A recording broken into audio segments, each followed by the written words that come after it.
안녕하세요. 결혼 11년 차 새댁입니다. 나이는 30대 초반이고 현재 작은 음식점 하나를 운영하는 중이고요. 자영업을 시작한 지는 벌써 4년이 되었고 코로나가 터지긴 했지만 그 시기를 견뎌가면서 나름 입에 풀칠은 하며 잘 살아가고 있습니다. 결혼해서 지금까지 신혼냄새를 솔솔 풍기며 행복하게 지내보고 있는 중이기도 하고요. 제가 사연을 보내는 이유는 다름이 아니라 저와는 너무 괴리감이 느껴지는 시어머니를 고발하기 위해서입니다. 내 가정에 돌을 던지는 것과 다름없어 보이는 짓이긴 하지만 내 속에 사이다 한 잔을 시원하게 들이부을 수 있는 통쾌한 일이기도 한지라 망설이지 않고 지난 결혼 생활의 사연을 적어보내봐요. 재밌게 읽어주세요.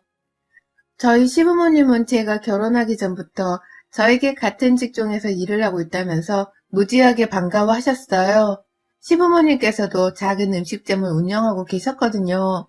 당연히 막 사업을 키우고 있었던 저의 식당과 비교를 했을 때 시부모님이 운영하고 계시는 식당은 엄청 큰 식당이었습니다. 그럼에도 같은 업종에서 일하면서 보고 느끼고 또 생각하는 것이 비슷할 것이라며 시아버지께서 유독 저를 예뻐라 하셨습니다. 결혼도 하기 전에 제가 일하는 가게에 와서는 가게에 손봐야 할 인테리어 같은 것들도 직접 손으로 땅땅거리며 수리를 해주셨고 또 제 식당 안에서 담소를 나누다가 손님이 오면 시아버지가 먼저 나서서는 손님을 봐주기도 하셨어요. 저 혼자 계산대에서 장사하고 있는 모습을 보더니만 문자로 슬쩍 네가 내 며느리가 된다는 게 너무 자랑스럽다 라면서 힘이 되는 말씀을 해주기도 하셨고 사회적 거리두기가 시행되면서 장사가 힘들어졌을 때에도 일부러 자신의 친구 2분 정도를 데리고 와서는 밥을 먹고 가기도 했습니다. 당연히 계산도 하셨고 퇴근길에 커피라도 한 잔 사 마시라면서 아버님이 용돈을 더 얹어주신 적도 많았어요. 그렇다 보니 전 결혼하기 전부터 내 남편의 여자가 되는 것보다 시아버지를 가족으로 두게 된다는 사실이 더 기쁘기도 했어요. 친아버지처럼 잘 챙겨주고 또 식당 일에 대해서 좋은 조언도 많이 해주셨던 아버님이 너무나 든든하고 또 큰 힘이 되었죠. 어린 나이에 식당 일을 시작한 저를 보는 아버님도 늘 기특해 하는 것 같았고요. 그런데 결혼하고 나서 이런 저를 시어머니가 많이 시샘하고 있다는 걸 알아챘습니다. 시아버지가 예뻐라 하는 며느리라는 말씀을 결혼 전부터 자주 하기는 하셨어요. 결혼하고 나서는 저를 며느리 혹은 이름을 부르는 게 아니라 내 남편의 가장 예뻐하는 여자애 라고 하면서 칭해 부르시더라고요. 듣기 거북스러운 그 말을 말입니다. 처음엔 장난인 걸 알고서 웃으며 받아쳤는데 이게 지속되어 가다 보니 기분이 슬슬 나쁘더라고요.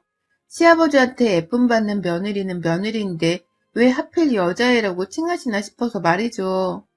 그런데 이건 저뿐만 아니라 제 남편도 듣기 거북스러웠나 봐요. 그거 몇 번 듣더니 하루는 날 잡아 자기 혼자 시댁을 찾아가서는 시어머니와 단판을 짓고 왔더라고요. 집에 가서 다시는 그렇게 저를 부르지 말라고 화를 내고 왔으니 이제는 걱정하지 말라고 하면서 말입니다. 그리고 그 후 정말로 시어머니께서는 더 이상 시아버지의 이쁨 받는 여자애 어쩌고 하는 소리를 다시는 입 밖에 꺼내질 않으셨습니다. 그리고 그 몇 주도 안 된 시간 동안의 경험 덕분에 저는 뼈저리는 교훈을 얻었어요. 결혼 생활이 아무리 행복할 것 같고 또 시댁들이랑 잘 지낼 것 같아도 결국 시어머니는 시어머니시니 조심을 해야 한다는 것을 말이죠. 시아버지가 예뻐한다고 팔불주처럼 좋아만 하지 말고 옆에서 시샘을 하고 있을지도 모르는 시어머니의 기분까지 잘 살펴보면서 눈치껏 살아야 한다는 것을 그때 제대로 경험했습니다. 그리고 얼마 후 저는 이 교훈을 실전에서 써먹을 수 있는 기회를 얻게 되었죠. 한동안 시어머니가 저희 부부를 불편하다면서 잘 찾지도 않으시더니 어느 날 시아버지랑 2분이서 저희 가게를 찾아오셨어요. 지난번에 호칭 문제로 껄끄러운 일이 있었던 것에 대해서는 언급도 안 하셨지만 시어머니는 제 눈에 잘 마주치지도 못하셨고 옆에서 시아버지만이 어떻게든 분위기를 띄워보겠다면서 제게 계속 말을 걸고 계셨습니다. 그러다가 어머님은 절 찾아온 본론을 꺼내시더라고요. 그건 바로 집에서 가정예배를 드리는 일이었습니다. 저는 무교이고 부모님께서 어쩌다 한 번씩 산행을 할 때마다 저를 들리는 무성의한 불교 신자셨어요. 종교 자체란 것을 심하게 가져본 적이 없는 사람이었고 종교를 가지고 있는 사람을 가까이에 두고서 살지도 않았습니다. 다만 남편이랑 교제를 시작하면서부터는 남편이 부모님을 따라서 기독교인이라는 것을 알았고요. 딱히 저한테 종교를 강요하지는 않았기 때문에 남편과는 종교적인 문제가 전혀 없이 잘 교제를 했습니다. 결혼을 하고 나서도 변한 건 하나 없었고요. 그런데 갑자기 찾아오신 시어머니께서 제게 함께 예배를 드리지 않겠냐고 하시는 거예요. 기독교인이 되어서는 함께 종교활동을 해보자는 제안이셨습니다. 당시 처음에 이 얘기를 들었을 때에는 살짝 당황을 하긴 했지만 그 이상의 감흥은 없었어요. 그저 오랜만에 시부모님을 두 분 다 뵌 것이었고 어떻게든 흠 안 잡히고 그저 잘 보이고 싶다는 생각만 있었기 때문에 시어머니의 말씀도 겉으로는 무척 귀담아 듣는 척을 했습니다. 아주 약간 제가 당황해 보였는지 옆에서 시아버지가 네 시어머니가 너한테 강요하는 건 아니고 그냥 얼마 전에 호칭 문제로 서로 오해를 한 것도 있는 것 같으니 잘 지내보고 싶다고 예배를 같이 드리자고 생각한 거야. 그러니까 부담 가지지 말고 네 시어머니를 한번 따라봐. 라면서 말씀을 덧붙이셨어요. 그러니 저도 아버님 말씀에 일리가 있다며 또 그냥 무조건 네, 알겠습니다. 라고 대답을 할 수밖에 없었습니다. 가장 중요한 건 시어머니가 지금 어떤 기분이고 또 내가 어떻게 하길 원하는지였기 때문에 최대한 어머님 의견에 맞춰드리려 했어요. 그런데 진짜 이거 못할 짓이더라고요. 코로나 때문에 교회를 나가기도 힘들고 그냥 집에서 가족끼리 다 같이 모여 기도하는 시간을 가지며 정을 나누고자 하더니만 어머님이 거의 매일같이 저희 집을 찾아오시더라고요. 가정예배를 드리기 위해서 말입니다. 저희 부부의 하루 일과를 잠시 말씀드리자면요. 저희 남편은 아침에 보통의 회사원들처럼 출근을 해야 했고 저는 대부분 식당에 쓸 음식 재료를 구하러 새벽 시장을 다녀온 후 잠시 잠이 들고는 했거든요. 그도 아니면 아예 늦잠을 자고서는 밤 늦게까지 식당 장사를 하고서 집으로 들어오곤 했고요. 지난 한 해 동안은 장사가 너무 안 되기도 했고 정부에서도 장사를 못하게 하는 바람에 출근하지 못한 날들도 많았지만 저 스스로가 게을러지는 걸 보고 싶지 않아서 늘 식당으로 일하러 나가던 스케줄에 맞게 하루를 지냈습니다.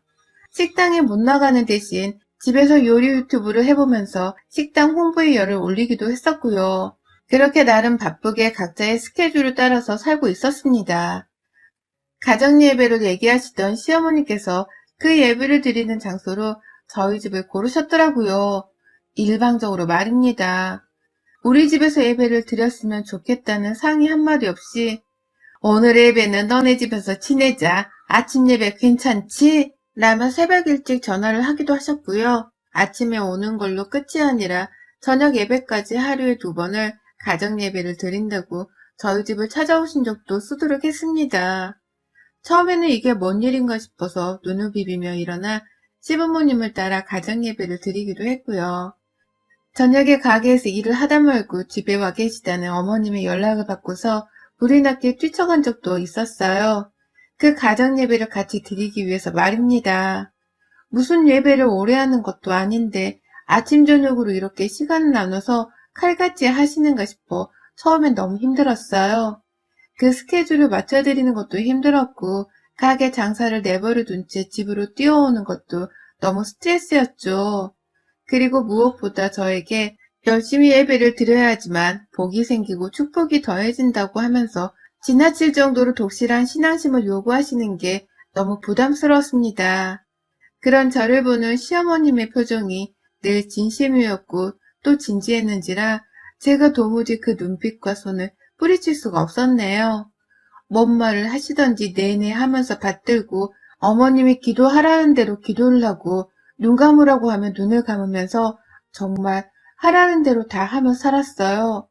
전 그저 결혼을 했을 뿐인데 새로운 종교에 새로운 종교활동까지 눈꽃 뜰 새 없이 바쁜 하루들을 보냈습니다. 이게 또 미루지 말고 매일같이 축복과 대화를 나누는 게 중요하다고 말씀을 하시는 바람에 거의 매일같이 가정예배를 드렸어요. 분명한 건 저희 사이의 유대감은 높아졌다는 겁니다. 매일같이 얼굴을 맞대고서 기도를 하니 유대감이 높아질 수밖에 없었죠. 하지만 슬슬 시간이 흘러갈수록 저의 피로와 억울함은 날로 쌓여갔어요. 무슨 억울함이 들었냐고요? 종교를 강요하면서 나한테만 그리고 우리 집만을 고집하는 시어머니의 이중성에 억울함이 쌓인 것이었죠. 앞서 말씀드렸듯이 저희 시댁에서도 음식 장사를 하고 있었기 때문에 가게 일로 바쁜 저뿐만 아니라 따지고 보면 시부모님도 정말 바쁜 분들이셨습니다. 그런데도 시어머니는 장사를 하다가 여유롭게 나오셔서는 저녁 가정 예배를 참 열심히도 드리시더라고요. 아침 예배는 도저히 저나 남편이 못 해먹겠어 시간적 여유가 없다는 핑계를 절실하게 대면서 취소를 했습니다. 저희가 안 하겠다고 하니 시어머니는 그럼 아침 예배 못 드리는 그 10분은 저녁 때 몰아서 하자. 매일 저녁 20분 동안 예배를 드리는 거야. 괜찮지? 라면서 변경을 하셨고요. 저희 부부로서는 그게 최선인 것 같아서 그러자고 했습니다. 차라리 아침에 일찍 일어나는 것보다는 훨 나을 거라고 생각을 한 거죠. 하지만 그 후 저녁 예배를 하면서 제 가게 일 때문에 피치 못할 사정으로 집에 못 가는 일이 많아졌어요. 그런데도 시어머니는 가정 예배를 미루면 절대로 안 되는 거라면서 빨리 오라고 엄청 닥달을 하시더라고요. 일 때문에 가정 예배를 못 온다는 게 말이 되냐고 하면서 말이죠. 실제로 안 가게 된 날이라도 있으면 저를 엄청 나무라셨습니다. 제가 다 뻘쭘할 정도로 말이죠. 그런데 시아버지가 일 때문에 바쁘다고 예배를 빠지시는 날이 있기라도 하면 네 시아버지도 못 오신다 라고 하면서 아무 말씀도 안 하더라고요. 심지어 제 남편이 일 때문에 야근해서 못 온다고 하면 우리 함께 기도해주자 라고 하면서 또다시 아무 말을 안 하셨어요. 그러니까 저 하나만 불참을 할 시에 혼을 내시는 것이었죠. 저도 바쁘고 일해야 하는데 저 하나만 꾸역꾸역 가정예배 자리에 부르시니 억울함이 생기지 않을 수가 없었어요. 그렇게 모여서는 성경 무슨 절을 읽고 또 읽고 모두가 따라 읽어야 한다고 해서 같이 또 읽고 어색하지만 시어머니가 하라는 대로 다 하면서 버텼습니다. 이유도 모른 채 내 집을 가정예배 공간으로 내어주고서는 거의 매일이다시피 시어머니를 마주봤고요. 그러다 보니 저도 슬슬 짜증이 밀려오면서 반항심이 생겼어요. 시어머니를 이렇게까지 받들면서 내가 안 믿는 종교를 믿는 척 해야 하나 싶었거든요. 물론 지난설에 제사를 지내지 않고서 간단한 음식만 만들어 먹으며 지내는 것은 분명 며느리인 저에게는 좋은 점이었습니다. 하지만 그 대신 매일 저녁마다 명절과도 다름이 없는 시간을 시어머니랑 보내고 있는 것과도 다름이 없었어요. 더군다나 예배는 저녁 식사 후에 드리는 게 좋다면서 어머님이 자꾸 말씀하시는 바람에 언젠가부터는 제가 어머님의 저녁 밥상도 차려드리고 있더라고요. 어머님도 예배 시간보다 훨 일찍 저희 집에 오셔서는 밥을 얻어먹겠다는 자세로 우두커니 거실에 앉아 계셨고요. 그러면 저는 일을 하다가 어머님이 오셨다는 말씀을 듣고 집에 와서는 저녁밥을 차리거나 아예 저희 식당에서 밥거리를 싸가다가 집에서 함께 식사를 해야 했습니다. 진짜 결혼을 안 하는 게 차라리 나았겠다 싶을 정도로 시어머니를 볼 일이 너무 많았어요. 그 와중에도 시어머니는 저 하나만 무조건 예배를 오게 해야 한다면서 닥달을 하셨고 시아버지랑 남편이 일 때문에 예배에 참가하지 못한다고 하면 아무 잔소리도 하지 않은 채 그냥 침묵을 일관하셨어요. 오히려 기도를 하는 동안에는 우리 집 남자들의 일이 잘 풀리게 해달라는 기도를 올리기도 하셨고요. 그쯤 되니 혹 시어머니가 나를 골탕 먹이려 이러시는 게 아닌가 싶었습니다. 너무 적나라히 나한테만 종교와 예배를 강요하는 그 모습을 보니 그러고도 남을 것 같았어요. 게다가 이 집안에서는 저 혼자만 기독교인이 아니었는지라 혹 나의 종교를 어떻게든 바꿔보기 위해서 가정예배를 강요하시는 게 아닐까도 싶더라고요. 생각해볼수록 있는 모든 가능성을 열어두고서는 전 그렇게 시어머니를 향한 원망을 점점 키워나갔습니다. 우리 집에서 그만하자는 말씀도 드려봤고 저도 일이 중요하기 때문에 일을 하게 내버려두라 말씀도 슬쩍 꺼내봤었는데요. 그때마다 제 말을 못 들은 척 하면서 기도만 하려 하시던 어머니께서 하루는 제가 일 때문에 못 간다고 아예 선포를 한 그날 식당으로 찾아오셨어요. 너 내가 가정예배 빼먹으면 안 되는 거라고 했지? 그건 한번 미루기 시작하면 큰일 나는 거야. 집착을 하는 게 아니라 겨우 20분 기도하러 오는 것에도 정성을 못 쏟는 네 태도가 짜증이 나서 혼 좀 내야겠다. 라고 하면서 말해줘. 그때 식당 안에 막 손님을 받아서 두 테이블에 6명 정도의 손님이 계셨는데요. 다짜고짜 그러고 소리치며 들어오셔서는 하나님 어쩌고 기도 어쩌고 하는 소리를 해대시니 제 얼굴이 다 화끈거렸습니다. 겨우 손님들께 양해를 구하고서는 밖으로 나오니 시어머니는 저를 따라 나오면서 그게 어디 가서 죄송하다고 사죄해야 할 일은 아닌데 왜 네가 손님들한테 양해를 구하니? 너 내가 창피하니? 라고 하면서 쪼아대시대요. 그러니 저도 남의 가게 앞까지 찾아와서 더 이상 소란을 피우시지 말라면서 한바탕 소리를 질렀죠. 어머님, 저도 할 만큼 하고 있잖아요. 일까지 접어두고 기도하러 오라는 게 무슨 말이에요, 도대체. 라고 하면서 말이죠. 저의 이 한마디에 시어머니는 바로 입을 꾹 다무시고는 가게를 떠나셨고요. 저는 그렇게 어머님이 가시는 걸 분명히 확인하고 나서야 가게에 들어갔어요. 가게 손님들이 다 나가시고 나서는 도저히 마음이 속상해서 일에 집중도 안 되었고 마감 시간을 1시간 정도 앞당겨서는 일찍 문을 닫고 집으로 갔어요.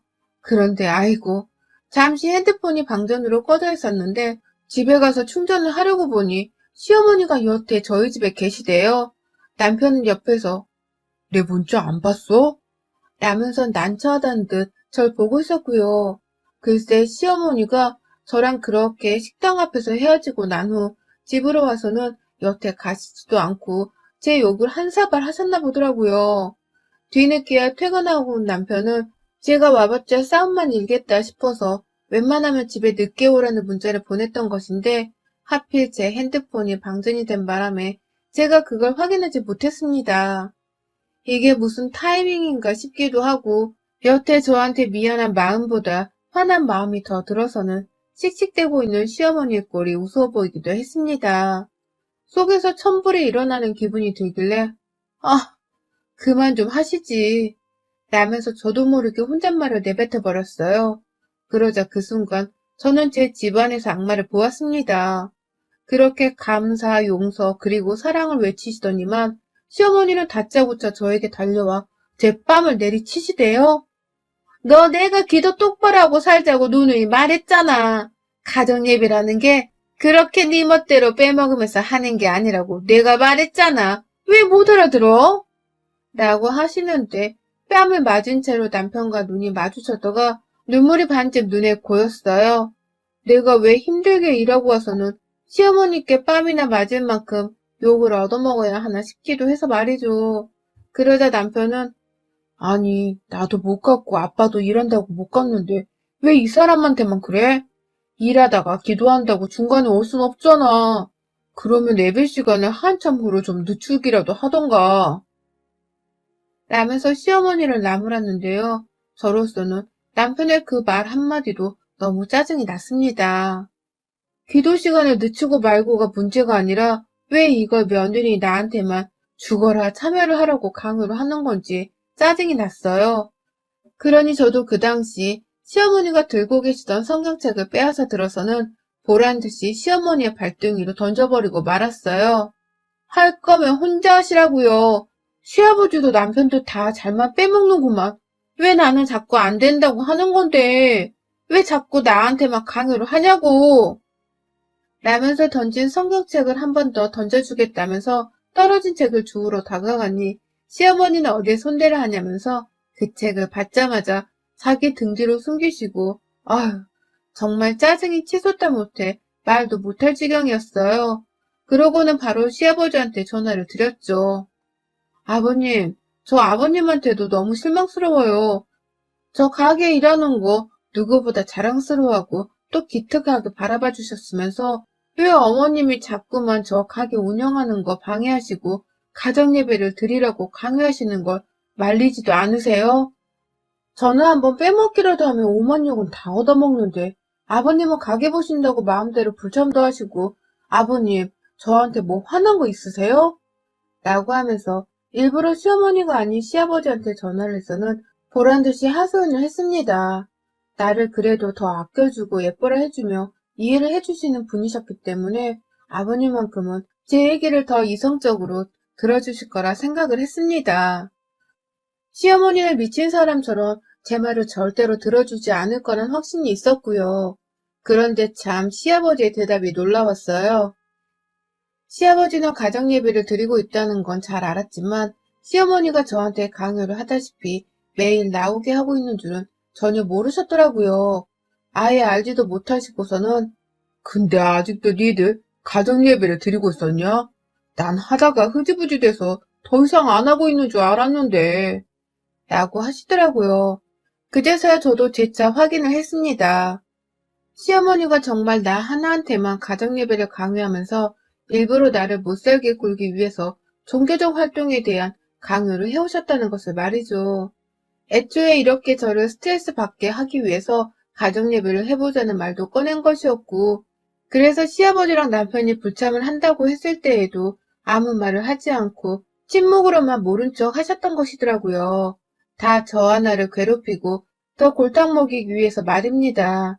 결국 시아버지는 상황을 같이 정리해보자며 그 늦은 시각에 저희 집을 찾아왔어요. 그 와중에 시어머니는 자신이 한 짓이 시아버지한테까지 들통이 난 것을 지켜보며 빨리 전화를 끊으라고 옆에서 엄청 닥달을 하시다가 혼자 먼저 집을 가겠다며 짐을 챙기셨어요. 저는 그걸 끝까지 붙들어 놓고는 오늘 한번 끝장을 내보자면서 시아버지를 기다렸어요. 어디 도망가려 하세요? 오늘 진짜 끝장 한번 내보자니까요? 라고 외치면서 말이죠. 그리고 시아버지는 헐레벌떡 집에 들어오자마자 죄 없는 성경책을 시어머니로부터 뺏어들어서는 제가 한 것처럼 똑같이 시어머니를 향해 집어 던지셨습니다. 아이고 며느리랑 잘 지내본다고 해서 가정예배를 하라고 내가 직접 며느리한테 설득까지 했는데 당신이 이러려고 예배를 하겠다고 한 거야? 음식 장사 힘든 줄 뻔히 알면서 옆에서 며느리를 그렇게 못살게 굴고 있었어? 어쩐지 저녁 장사를 할 때마다 바빠 죽겠는데 집 간다고 나설 때부터 내가 알아봤다. 어쩐지 이상하더라. 라고 하면서 아주 역정을 내셨어요. 그간의 이상했던 행동들이 다 며느리를 괴롭히기 위해서였냐면서 저를 대신해 불효령을 내리듯 혼을 내셨고요. 시어머니는 거의 시아버지 말에 아무 대꾸도 못하고 혼만 났어요. 제가 옆에서 진짜 그러셨어요? 저 하나 괴롭히겠다고 장사도 내팽개치고 우리 집을 오셨던 거예요? 참, 독하고 대단하시네요, 어머님. 이라면서 초르치는 말도 몇 번이고 덧붙이고 일부러 맞장구를 치면서 약을 올렸습니다. 시어머니는 그냥 가만고 죄인 마냥 들킨 게 부끄럽다며 고개를 숙이시더라고요. 그러다가 빨리 며느리 쉬도록 집에 가자며 나가라고 보채는 시아버지의 말씀에 응, 지금 나가요. 라고 하면서 성경책 하나를 소중하게 집어들고서는 바로 집을 나가셨죠. 그게 딱 추석 전 일어난 일이었습니다. 그 후 시어머니는 절대로 다시는 저녁 예배 혹은 아침 예배를 언급하면서 저희 집을 찾아오지 않으셨어요. 아니, 못 오신 것이었죠. 감히 또 예배 어쩌고 하면서 나 괴롭힐 생각하지도 말라며 언지를 줬고 문 앞에는 예배 금지라고 큼지막하게 종이에 프린트를 해서는 테이프로 치ing치 붙여놓기도 했거든요. 그 후 추석이 되었을 때에도 저희 부부가 시댁에 안 간 바람에 시어머니 얼굴을 뵐 수는 없었어요. 명절에 시댁을 찾지 않았음에도 시어머니는 여전히 시아버지의 눈치를 보고 계신 건지 저한테 따로 연락이 없으셨고 그 후 아버님만이 간간히 저희 식당을 직접 찾아오시면서 얼굴을 비춰주셨어요. 시어머니 문제에 대해서는 아버님께서도 재차 사과를 해주셨고 저는 아버님의 마음을 충분히 잘 알고 있었는지라 바로 용서를 한다고 말씀을 드렸어요. 다만 시간이 필요하니 이렇게 당분간은 시어머니 소식을 모른 채 가게 일에만 집중하고 싶다는 의사도 누누이 밝혔고 시아버지도 충분히 이해를 한다면서 그 후로는 다신 시어머니의 이름을 제 앞에서 언급하지 않고 계시답니다. 종교에 있어서 아무 편견도 아무 생각도 없는 한 사람이었지만 지난 결혼 생활 내내 겪었던 시어머니로부터의 예배에 관련된 그 시집살이는 정말 혹독했습니다. 내가 어떻게 그 시집살이를 다 견뎌냈을까 싶었을 만큼 다시 생각해봐도 그 시절이 참 끔찍하네요. 저는 요즘 십자가만 봐도 괜히 심장이 벌렁거리고요. 시어머니 비슷한 외모의 또래분들만 보아도 괜히 눈을 피하고 자리를 피한답니다. 저 진짜 시어머니께 된통 당했던 것 같아요. 이제라도 그 괴롭힘에서 든든한 아버님을 곁에 둔 채 벗어날 수 있게 되어 천만다행인 듯 합니다. 그와 더불어 저는 문 앞에 붙여져 있는 예배금지 종이도 당분간은 절대로 떼지 않을 거예요. 여러분의 생각은 댓글로 남겨주세요. 오늘도 시청해주셔서 정말 감사합니다.